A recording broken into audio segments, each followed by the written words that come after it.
Spoilers.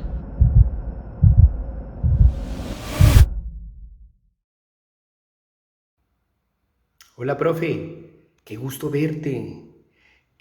Pues como habíamos quedado, te voy a contar mi experiencia. Te cuento que hace algunos años atrás, pues tú sabes, yo estaba trabajando en quesos y era un tema muy apasionante, pero se me complicó un poco seguir investigando con mis muchachos porque en la zona donde estoy pues no hay gran cantidad de leche para hacer quesos y además eso me incrementaba los costos y es complicado. Entonces, tuve una idea de esas cosas que a uno se le cruzan en la cabeza y fue investigar al helado. Y comenzamos con esa experiencia, con algo que fue realmente fascinante. Mis estudiantes, el primer grupo de estudiantes, se unieron a este reto que yo les planteé y comenzamos a investigar varias cosas del helado.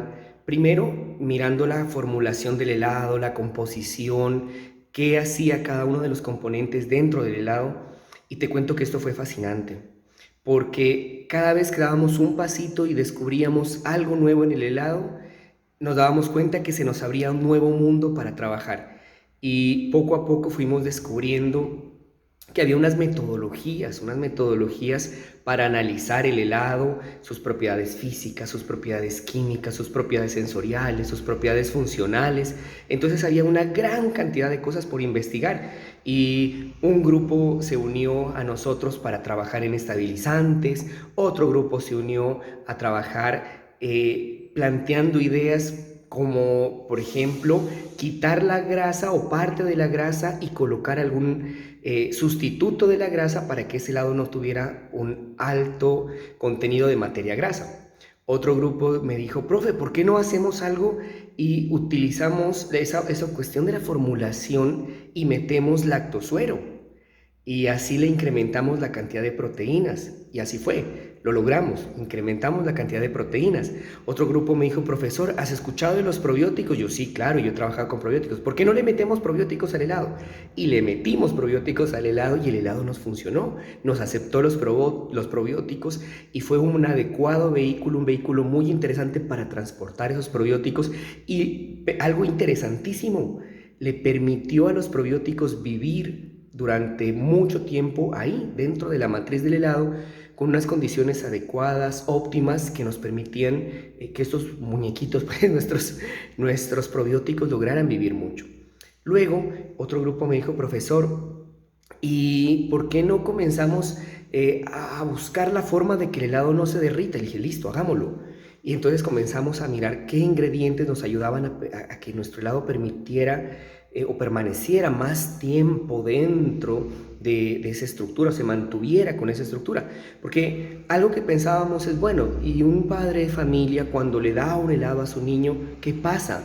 Pues que el niño mantiene el helado mucho tiempo ahí en su cono y comienza a derretirse el helado y eso no es agradable.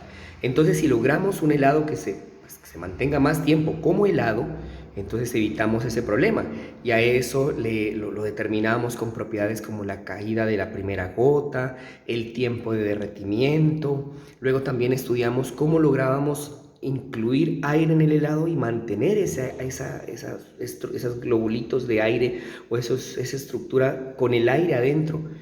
Son retos, ¿sí? Porque no podemos exagerar la cantidad de aire, pero tampoco podemos colocar muy poco aire, porque si colocamos muy poco aire, el helado se vuelve muy costoso. Pero si no colocamos, si no colocamos aire, el helado también queda muy compacto, pero si colocamos mucho aire, el helado se vuelve fofo. Esa es una palabra de esta jerga, ¿sí? Del mundo de los helados. Fofo, un helado hueco, un helado vacío, porque tiene mucho aire, un helado que ya no es agradable al paladar. Entonces, entre tantas cosas que aprendimos, pues hemos hecho muchas locuras con el helado y hemos podido investigar el helado. Y te cuento entonces que eso me permitió formar a muchos estudiantes. Y ha sido algo muy, muy placentero porque entonces tengo estudiantes que han logrado graduarse como ingenieros de alimentos, que han logrado graduarse como químicos también, pero no solamente se han graduado, sino que también han obtenido méritos, sus tesis meritorias, sus tesis laureadas, han logrado obtener publicaciones científicas, La última publicación trata de un tema muy interesante. Logramos colocar alcohol dentro del helado. Es algo que está de moda, ¿cierto? Los helados con alcohol. Pero ahí hay un problema. El alcohol requiere que yo descienda mucho más la temperatura y eso hace que sea muy complicado y que haya un gasto energético. Entonces, si logramos unos estabilizantes adecuados y logramos incluir ese alcohol dentro de la matriz, entonces vamos subiendo ese punto de congelación, ya no tan abajo, lo dejamos en un punto cercano al del helado comercial y así podemos tener un helado congelado, como helado duro, porque hay diferentes tipos de helado, ¿cierto? Entonces, como helado duro que tenga el alcohol ahí adentro. Claro, es un helado para un cierto target, pero pues el helado nos ha dado para todo eso, para investigar para todo el mundo. Eso es lo que quería compartirte hoy. Me encanta saludarte y me encanta contarte que el helado, o que detrás del helado hay algo muy interesante para investigar. Y aquí estoy, para compartir contigo ese conocimiento.